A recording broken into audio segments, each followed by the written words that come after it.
네, 4월 27일 장윤선의 취재 편의점 시작하겠습니다. 그야말로 지방선거 분위기가 후끈 달아오르고 있죠. 대체로 대진표가 전국적으로 마무리가 되어가는 것 같습니다. 오늘은 여러분들께서 최근에 이분 근황 어떻게 되시나 궁금하실 것 같아서 초대했습니다. 네, 저희 취재 편의점 고정 출연하시다가 용인시장 민주당 후보가 되셨습니다. 현근택 변호사님 스튜디오에 나와 계십니다. 어서 오십시오. 네, 안녕하세요.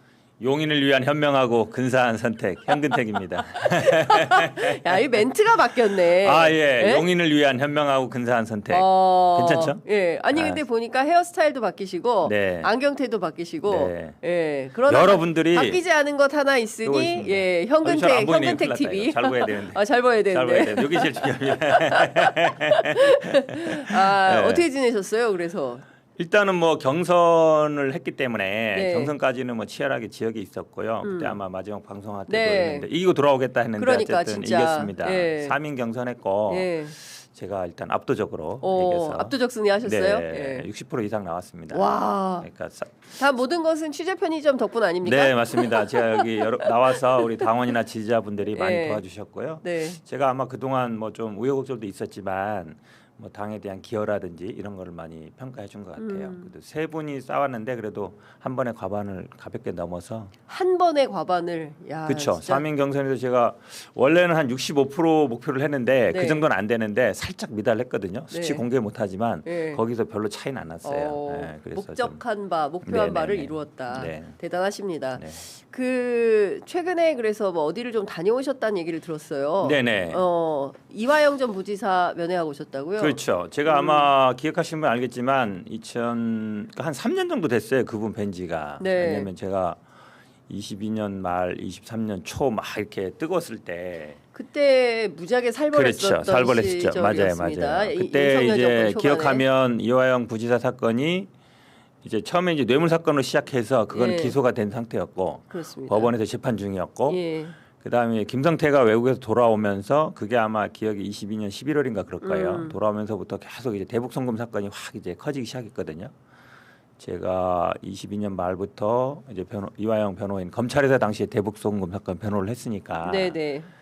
뭐 그때 뭐 김성태, 방용철, 안부수 그다음에 이 문제되는 사람들 네. 그때 수사검사 박상용, 박상용 이화영, 그 유명한 박상용 검사. 이화영 변호인 이화영이 있고 이화영 예. 변호인 현근택. 예. 그다음에 뭐 김성태, 방용철, 안부수 예. 거기는 어디더라?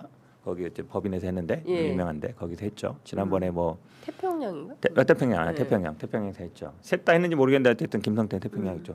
그렇게 넷이 만나서 대질 조사하고 여러 번 했죠. 조사. 나는 계속 뭐 항의하고 왜 대질 조사하냐. 네. 아니 수사를 기본적으로 하고 나서 대질 조사를 해야지. 앉아놓고 대질 조사하는 건 이거는 진술을 압박하는 거다.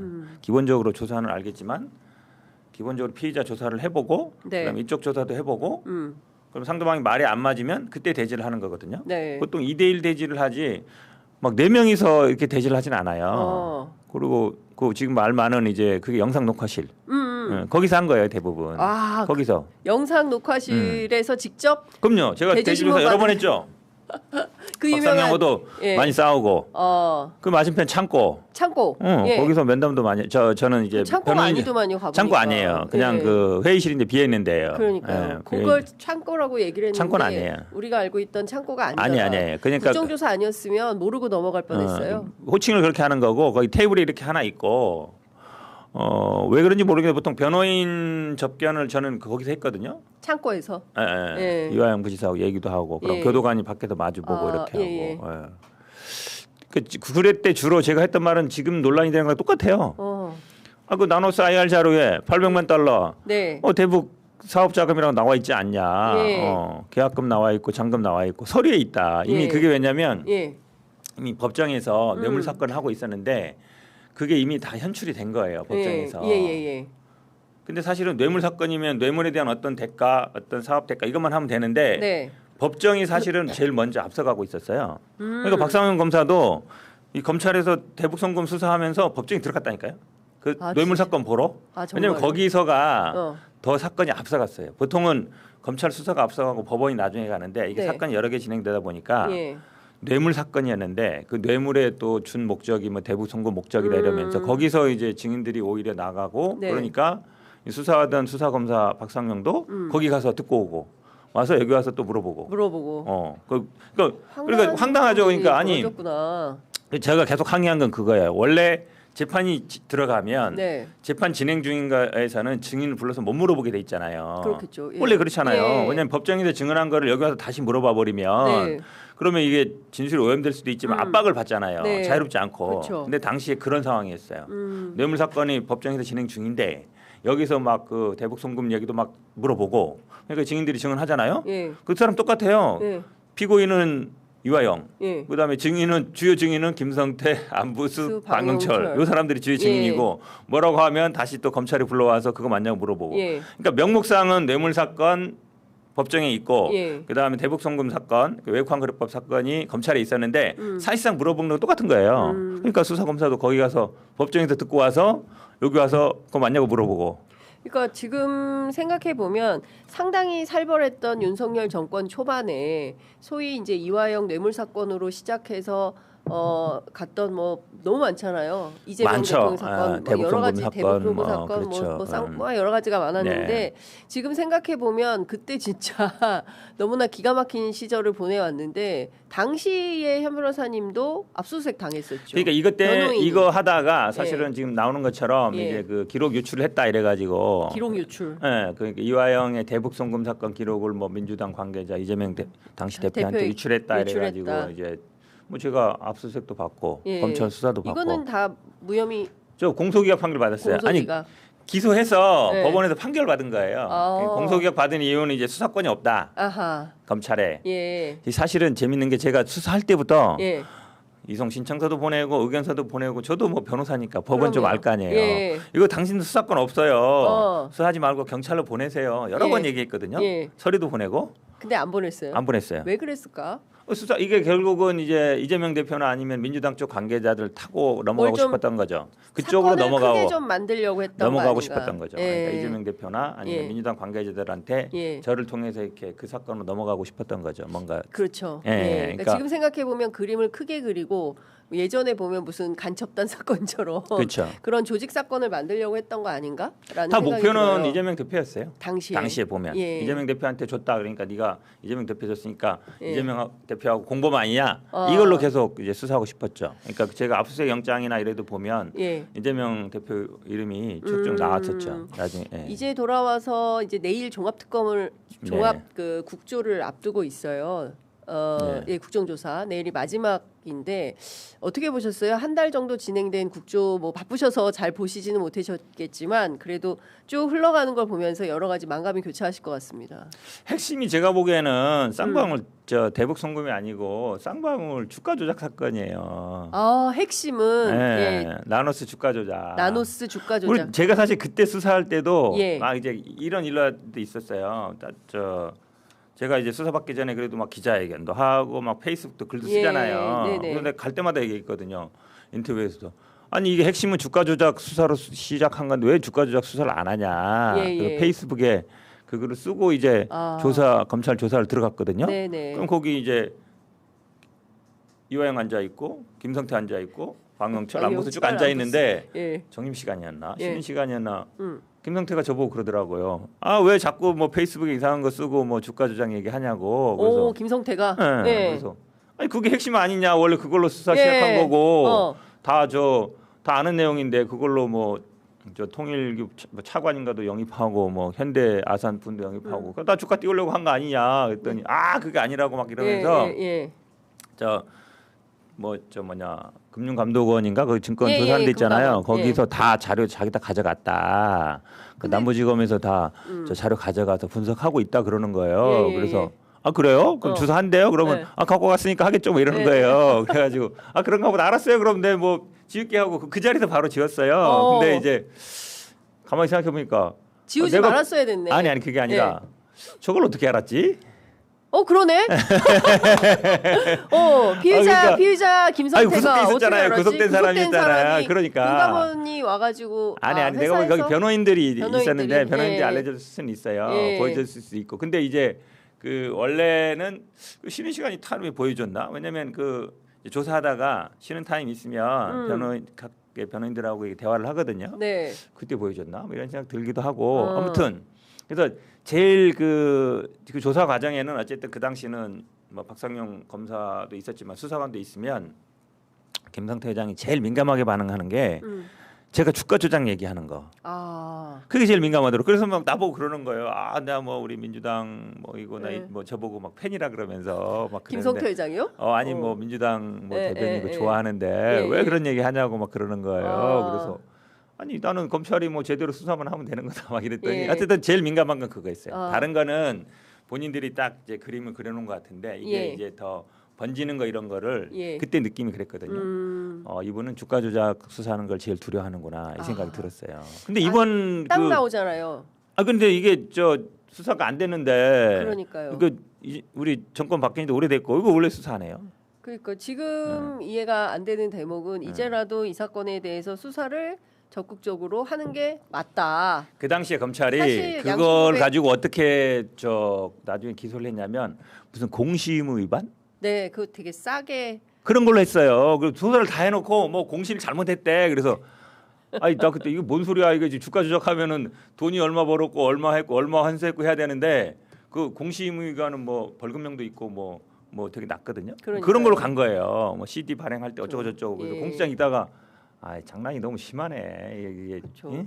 지금 뭐 주가 조작 그 액수가 100억대고 아니, 실제로 몇천억 될 거예요, 손해를 입힌 게 4,500억이라는 그러니까. 거잖아요. 그거 왜 이걸 수사 안 해요? 종합하면 나는 이건- 아무리 생각해도 그거 이해가 안 수사하는 게 이해 안 가요. 왜냐면 예. 자료도 이미 다 가져갔다 그러고 다 예, 있을 텐데 그렇죠. 그리고 지금 주가 조작이 엄벌하겠다는 게 상황이고. 그렇습니다. 폐가망신이 이제 이재명 제가 보기에는 그 얘기 딱 정부의 했을 때 이거 이 사건 딱 생각나던데 이거부터 시작을 해야 되는데 이거 해야 돼요 이거 무조건 왜 제가 보기에는 수사를 이게 안 핵심이에요. 하는지. 핵심. 아직 검찰이 수사할 수 있잖아요. 그리고 할수 있죠. 예. 어. 이 사건에 대해서 묵과하고 있는 거를 좀 이해가 안 간다.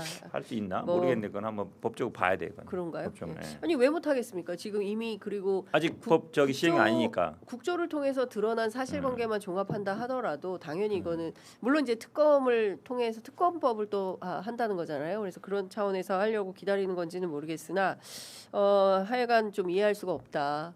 여하간 그 또 한편에서는 피해자에 해당하는 현근택 변호사 입장에서도 이 사건이 굉장히 남달리 다가올 것 같아서 제가 쭉 여쭤봤습니다. 하여간 국정조사 안 했으면 큰일 날 뻔했다. 그렇죠. 예, 새로운 네. 사실을 너무 많이 알게 돼서 그리고 한 정치인을 향해서 이렇게 심각한 마타도가 있었구나. 필요하면 조작까지 해서라도 증거를 조작해서라도 감옥에 보내려고 했었구나. 이게 결국은 뭐 이재명 대표 감옥에 넣으려고 한 거죠. 그러니까요. 모든 목표가 거기 있었으니까 대장동이든 뭐 성남FC 다 마찬가지잖아요. 그걸 그러니까요. 목표로 한 거라서.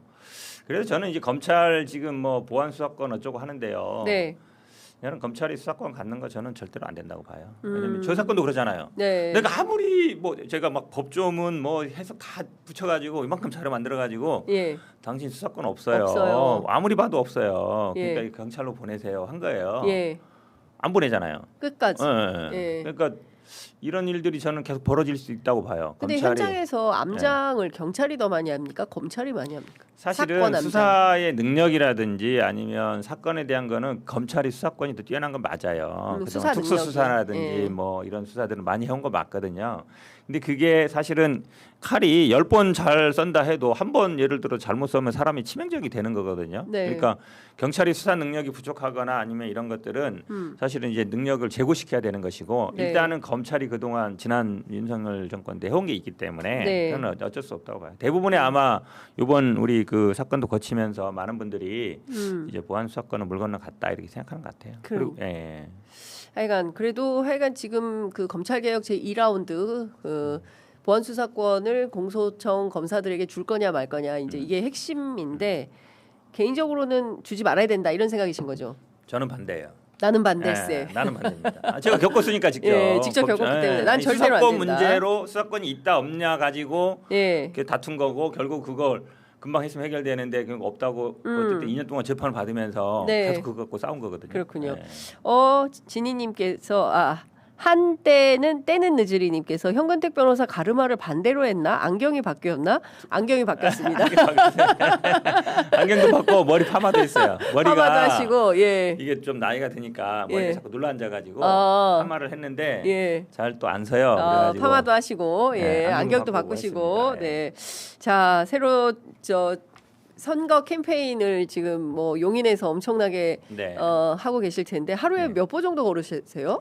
재보진 않았어요. 근데 네. 아침 한 6시부터 몇 시까지 움직이십니까? 한 10시 정도까지 움직이죠. 밤 10시? 네, 9시 10시까지 하죠. 와. 그럼 열심히 해요. 하루에 일정이 한 몇 개 정도 되는 거예요? 한 10개 정도는 되는 것 같아요. 10개. 근데 예. 용인이 땅이 예. 서울의 98%예요. 에? 그렇게 넓어요? 넓어요. 서울 와. 면적만 해요. 끝에서 끝에 진짜? 가면 예. 주말에도 저쪽 배감 갔다가 저 용인 수지 동청동 가면 막 1시간씩 더 걸려요. 야. 이동 거리가 왔다 갔다 하다 보면 네. 뭐 거의 길에서 시간 많이 보내요. 실은. 그래도 이제 후보자니까 제가 네. 용인 관련해서 좀 몇 가지 네. 여쭤보도록 하겠습니다. 사실 이번 선거 가장 뜨거운 이슈가 반도체 클러스터? 그렇죠. 예. 반도체 단지. 네, 이 지역으로 이전할 수도 있다. 근데 이전 가능하겠나 싶은데 불가능해요. 어떻게 이전 보십니까? 없어요, 사실은. 원한 대로 불가능하다. 갑니다. 예, 원한 대로 간다. 네. 예. 이게 사실은 반도체 단지가 두 개 있습니다. SKT 하이닉스 단지가 있고 삼성 국가산단이 있는데 SKT 하이닉스 단지는 4개가 들어오는데 팹이 이미 네. 1기 팹은 거의 다 지었어요.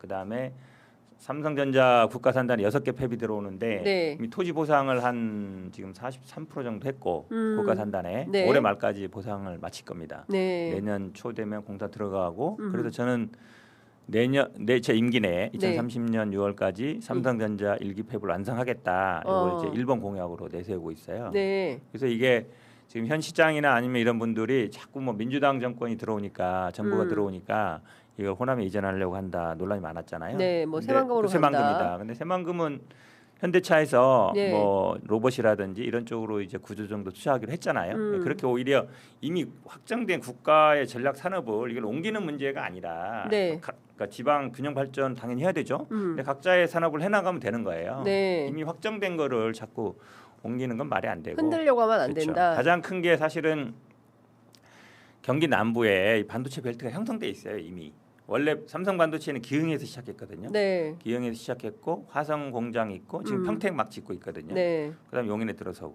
그다음에 하이닉스는 이천에 있고 네. 청주에도 있습니다. 예. 근데 다 용인에 들어서고 어. 요게 어찌 보면 경기 남부. 벨트가 형성돼 있고 그럼 사람들 인력 수급 문제라든지 네, 네. 아니면 협력 업체라든지 아니면 예. 소부장이라든지 어. 이런 부분들이 굉장히 중요해요. 이게 또 24시간 돌아가야 되거든요. 예. 그렇기 때문에 그런 즉각적인 대응이 돼야 되는데 이걸 어떻게 분산시켜 놓을 수 없어요. 지금 일부에서는 뭐 6개 팹 중에 뭐 2개만 떼놓는다든지 이렇게도 얘기하는데 네. 삼성전자가 지금 평택에 6개 팹을 짓고 있는데 2012년부터 지었거든요. 지금도 다 안 지었어요. 5기 팹 짓고 있어요. 예. 근데 최근 엄청 화랑이잖아요. 장난 아니던데 요새. 엄청나게 커요. 화랑에서 사실은 5기 팹, 6기 팹을 거의 동시에 짓고 있어요. 예. 그러니까 이 삼성 쪽 분들도 네. 빨리 이거를 확장해서 예. 추가적으로 지어야 된다 이렇게 생각하고 있어요. 하여간 지금 반도체 초호황 때문에 그렇죠. 우리 지금 GDP까지 올라가는 그렇죠. 뭐 그런 상황이어서 용인은 뭐 먹고 사는 문제는 걱정이 없겠어요. 지역적으로. 그렇긴 한데 지금 이제 반도체라는 게 사이클을 탑니다. 경기를 타요. 좋을 때는 엄청 좋은데 아. 안 좋을 때는 엄청 안 좋아요. 예. 그러다 보니까 이게 이제 그 지방 그 법인세 10%를 지방세로 내잖아요. 네. 11%죠, 정확하게 예. 얘기하면. 근데 들어올 때도 있고 안 들어올 때도 있어요. 수원이나 이렇게 있어 보니까 그러더라고요. 그래요? 그게 반도체는 경기를 타기 때문에 또 화성 같은 경우가 이제 GRDP 지역 네. 총생산이 한 100조 정도 돼요. 다른데 그러니까 와. 뭐 성남이나 뭐 용인 대구하고 수원에 너무 한 2배 이상 돼요. 이야, 네. 화성시가. 네, 근데 반도체도 있고 예. 중요한 게 자동차도 있어요. 제약도 있고 네. 그다음에 일반 뭐 산업도 있고 예. 그러니까 약간 그 반도체 제가 사실은 이제 반도체 올인하면 안 된다 이랬다가 엄청 비난받고 있는데 반도체 없이도 안 되지만 네. 반도체만으로는 부족해요. 저는 그렇게 생각하거든요. 그러면 용인의 먹거리가 반도체만으로 부족하면 어떤 반도체는 기본적으로 들어가야 되고요. 예. 그다음에 지금 이제 용인에는 그 바이오 단지도 제약 회사들이 되게 많아요. 용인에 예, 제약 회사들이 뭐 록십자도 있고 그다음 몇 군데 있습니다. 예. 그런 데들이 그런 R&D 센터가 되게 많거든요. 마북동에도 현대 뭐 KCC 이런 연구단지도 있고 네. 뭐 그다음에 LIG 넥스원 본사가 또 용인에 있습니다. 방산 쪽도 있고요. 네. 그런 것들을 좀 집적할 필요가 있어요. R&D 센터. 왜냐하면 지금 웬만한 R&D 최고의 많은 데는 판교예요. 판교에 대한민국 모든 R&D 뭐 예를 들어서 지금 뭐 한화에어로든 뭐 웬만한 우리 넥슨이든 한컴 다 거기 있잖아요. 네. 네이버든 뭐 다 있잖아요. 근데 거기에 사실은 부족하다 보니까 2판교, 3판교 막 짓고 있어요. 세종연구소 네. 위로까지. 근데 거기는 판교에서 거리가 좀 있거든요. 그거보다는 사실은 용인 쪽을 조금 내려오면 수지 쪽이 조금 더 그런 R&D 센터 들어올 수 있는 여건이 돼요. 플랫폼 시티도 있고. 그런데 사실은 R&D 집중 센터들을 집중적으로 좀 이렇게 육성하고 싶죠. 그렇군요. 바이오, 예. 그다음에 방산, 아니면 뭐 제약 이런 쪽들로. 그렇군요. 지금 근데 제일 중요한 게 인프라잖아요. 전력, 용수 뭐 이런 거. 그래서 뭐 지산지소 뭐 이런 그쵸. 것 때문에 이제 맞습니다. 지역으로 내려보내야 네. 된다. 이제 이런 얘기가 있었던 네. 건데 그런 건 문제가 없겠습니까? 지금 그래서 사실은 전북 말고요. 지금 반도체 단지를 지산지소 얘기하면서 예. 반도체 단지 이전 설립하겠다는 공약이 한 6-7군데에서 나오고 있어요. 아, 그래요? 예. 전북 뭐 경북 뭐 강원도 예. 여기 나오거든요. 예. 근데 이게 그 산업 단지가 단순히 그 전기만으로 해결되지는 않아요. 예. 전기는 기본적으로 자체 생산도 있고 LNG 발전소를 염두에 많이 두고 있죠. 그다음에 부족한 걸 외부로 끌어오는데 외부로 끌어올 때 가장 문제점이 송전탑이에요. 전기는 송전탑. 있어요. 예. 송전탑. 예. 근데 해결책을 제가 며칠 전에 이제 추미애 지금 경기도지사 후보님하고 예. 평택도 갔다 오고 평택 삼성 그다음에 저 용인에 들어오는 LH가 짓고 있는 국가산단 네. 삼성전자 들어온 데도 갔다 오고 그다음에 SK 하이닉스는 이미 1기 팹을 거의 지어고 있는데 거기도 이게 세 군데를 가봤거든요. 네. 그랬더니 하이닉스는 전기 문제를 어떻게 해결했냐 그러면 송전탑은 위로 지나가니까 문제잖아요. 지하로 뚫어가지고 땅을 파는 게 아니라 그 TBM 공법이라 그러는데 이렇게 둥근 게 밑으로 들어가면서 땅을 파는 거예요. 한 지하 3-40m로. 예. 그러니까 위에 사시는 분들 영향을 안 받죠. 그러니까 그거를 거의 지하 매설이 가능하다는 거죠? 지하에서 그러니까 예. 지하에서 터널을 뚫는데 예. 이걸 땅을 파서 뚫는 게 아니라 지하로 이렇게 두더지처럼 뚫는 어. 거예요. 이거를 공간을 한 구간을 3-4개 나눠 가지고 동시에 뚫는 거예요. 양쪽에서 뚫고 양쪽 뚫고 문제가 없어요? 문제 없죠. 예. 그러니까 우리 예를 들어서 한강에 지하철 지나가잖아요. 네. 밑으로 예. 그것도 양쪽에서 동시에 뚫는 거거든요. 아. 큰 거에 돌아가면서 예. 뚫으면서 이렇게 동시에 그 저 콘크리트 벽까지 치는 거예요. 어. 그러면은 사실 위에 있는 사람들은 공사하는지도 잘 몰라요. 그렇구나. 네, 그래서 민감한 부분을 예. 지하로 이렇게 이미 뚫어서 예. 전선 매설을 했더라고요. 하고 있다. 돈은 좀 들긴 하죠. 근데 조금 더 지금 경기도하고 한전에서 시도하는 게 뭐냐면 반도체가 이제 공장이 들어오면 도로를 확장해야 돼요. 그렇죠? 그렇겠죠. 확장해야 되는데 도로를 확장하면서 2차선을 4차선을 확장하면서 지하를 파서 거기다가 이제 지금 이제 전선을 매립하는 방식을 지금 추진하고 있는데 물론 이게 이제 발열 문제나 이런 건 있는데 네. 그 방식으로 하면은 굉장히 돈이 절약돼요. 왜냐하면 도로는 어차피 확장해야 되고 예. 지하도 뚫어야 되잖아요. 예. 그러니까 제가 보기에 아마 그 지하를 굴착하는 방식이 비용은 좀 많이 들 수 있는데 지하 굴착 방식이나 아니면 지금 뭐 도로로 확장할 때 같이 지하로 매설하는 방식으로 하면 네. 송전탑 문제도 충분히 해결할 수 있다고 봅니다. 네, 현근택 응원합니다. 그런데 용인은 진짜 전력 문제가 점점점 이런 의견들 보내주시는 분들 계십니다. 그 지금 국민의힘 후보하고 맞대결을 하게 되시는 건데 네네네. 국민의힘 후보는 지금 현역입니다. 이상일 맞습니다. 시장이고 사실 현역 프리미엄이 있잖아요. 있죠. 그래서 쉽지 않다. 그리고 사실 신참이시기 때문에 뭘로 돌파할 거냐, 아. 예, 경쟁력이 뭐 어디에 있냐, 시민들이 보시기에 네. 하던 사람이 난 거 아니야 이런 생각할 수도 있지 않습니까? 예, 어떤 돌파력이 제가 있습니까? 신참이긴 한데요. 2018년에도 도전했었어요. 예, 근데 이제 그때 경선에도 졌어요. 6명 나왔다가 2인 경선 올라갔는데 그때 당시 백군기 후보에 져서 그래도 이제 완전 신참은 아니다. 네, 말씀드리고 예, 가장 큰 경쟁력은 아마 저는 이재명 대통령, 민주당 정부, 네. 국회의원 4분이 민주당 소속이에요. 그러니까 결국은 뭐 시장이 혼자서 일하는 게 아니거든요. 네, 팀업, 대통령이 있어야 되고 그다음에 정부에서 받쳐줘야 되고 지역 국회의원이 받쳐줘야 되는데 지금 이상일 시장 같은 경우는 고립돼 있어요. 대통령도 아니고 네, 그다음에 국회도 다수당이 아니고 예. 지역 국회의원도 아무도 아니고 예. 지역 국회의원도 맨날 얘기해요. 뭐 대화도 안 되고 뭐 되는 게 없다고. 그러니 맨날 하거든요. 네. 근데 지금 저는 지금 선거 캠프도 지금 보좌관님들이 그 4개 의원실에서 다 이렇게 파견 나와 있고 그분들이 역할을 많이 하는데 앞으로 그 일을 할 때도 마찬가지예요. 그러니까 이 전기 문제나 용수 문제나 해결을 하려면 결국은 정부와 아니면은 삼성, SK와 협의할 수밖에 없거든요. 네. 근데 정부 국회와 협의가 안 되고 있어요. 윤석열 정부 때는 뭐 범정부 TF팀 해가지고 이렇게 문제되는 게 국토부, 산자부, 에너지부, 그 다음에 국회, 그 다음에 뭐 경기도, 그 다음에 LH 이런 데잖아요. 삼성전자 이런 데인데 거기랑 협의가 잘 안 되어 있어요. 근데 어쨌든 여당 시장이 나와야만이 그 문제를 해결할 수 있다 이렇게 보고 있죠. 그렇군요. 네.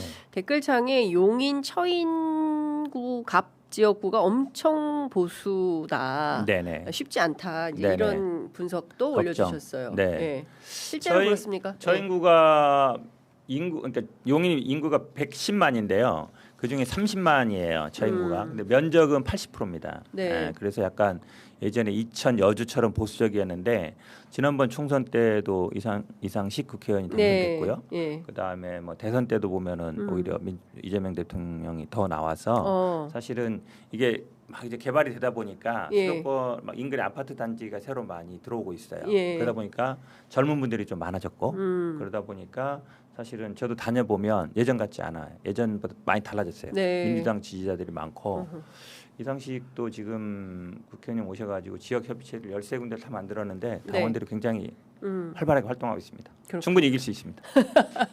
알겠습니다. 누구보다 본인의 경쟁력을 정확하게 알고 계시는 이제 후보님이라고 해야겠네요. 네네. 예, 이제 선거 얼마 안 남았으니까 끝으로 꼭 하시고 싶으신 당부 말씀 한 말씀 듣고 마무리하도록 하겠습니다. 네, 저기 오늘 사실은 중에 들고 온 게요. 제가 이런 얘기는 좀 그렇지만 어쨌든 선거를 하려 보니까 돈도 많이 듭니다. 이런 얘기 하더라고요. 선거를 하면 2가지가 빠진대요. 네. 일단 살이 빠지고 네. 계좌에 돈이 빠진다. 이제 후원 많이 부탁드리겠고요. 네. 이번 선거가 사실은 내란 잔재 청산이 가장 중요합니다. 그러니까 지금 이상일 현 시장 같은 경우는 윤석열 당시 대선 후보의 공보실장을 지냈어요. 이분도 뭐 기자 출신이니까 네. 원래 대변인 공보실장 이런 거 많이 했죠. 저는 22년 선거 당시에 또 이재명 대통령 대변인을 했고 내란 세력인 윤석열 공보실장이냐 아니면 지금 이재명 정부의 대변인 대선 후보 때 대변인 했으니까 출신이냐의 대결이라고 보는데요. 결국 윤석열 대 이재명 대결이다 보고 지방에서의 윤석열 잔재 내란 세력을 몰아내는 게 저는 이번 선거의 핵심이라 보고 있습니다. 그래야만이 또 제대로 국민들이 그 이재명 정부가 바뀐 걸 체감할 수 있거든요. 국가에서 아무리 해도 지역에서 안 바뀌면 실행이 잘 안 돼요. 왜냐하면 우리가 뭐 기본 소득이라든지 아니면 여러 가지 이재명 정부가 하려는 정책들이 이 지방에서 실행되려면 지방 정부를 교체해야 됩니다. 교체해야 되는 거라서 일단 뭐 교체하겠다. 제가 선두에서 하겠다 그러고 제가 그래도 조금 아직은 뭐 그 좀 젊다는 분들이 꽤 있어요. 나가 보면 시장 하긴 너무 젊지 않아? 이런 얘기들이 있는데 동안이셔. 그래서 그런가요? 그렇죠. 지금 아마 연세 좀 있는 편이죠. 연세가 뭐예요? 연세라 그럼 더 들어 보이잖아요. 연세는 아니고 나이. 예. 나이가 좀 있죠. 예. 없진 않아요. 없지 않아요? 예. 근데 이제 제 나이 또래가 거의 시청에 가면 거의 과장급 정도예요. 그래요? 네. 국장급 아니에요? 아니요, 국장급 아니에요. 국장님은 진짜? 이제 진행자분 정도. 왜 그러세요? 그 차이 안 나요, 별로. 그래서 그 지금 아마 이제 쉽게 하면 보통 과장급, 국장급들이 거의 이제 실무하는 분들이잖아요. 아마 저는 일을 하면 재밌게 할 수 있을 것 같고 예. 또 수원에서 이제 부시장하면서 보니까 공무원들은 결국은 시장 아니면 리더가 어떻게 하냐 굉장히 중요하거든요. 그러니까 수원에 있어 보니까 또 용인이 부족한 게 많이 보여서 네. 용인을 어떻게 바꿔야겠다는 생각들이 머릿속에 다 이렇게 그려져요. 그래서 용인을 지금 뭐 반도체만 이슈가 되고 있는데 사실은 문화라든지 아니면 체육이라든지 교육이라든지 그다음에 교통이라든지 복지라든지 굉장히 할 게 많습니다. 그래서 제가 열심히 잘할 수 있으니까 되게 용인의 100년을 위한 현명하고 근사한 선택, 현근택 반드시 선택해 주십시오. 알겠습니다.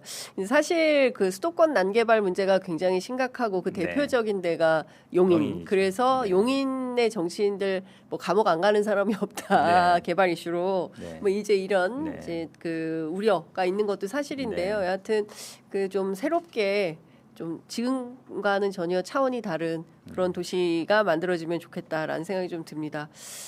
응원합니다. 네, 고맙습니다. 네, 많이 알겠습니다. 도와주십시오. 예, 오늘 말씀 여기까지 듣겠습니다. 고맙습니다. 고맙습니다.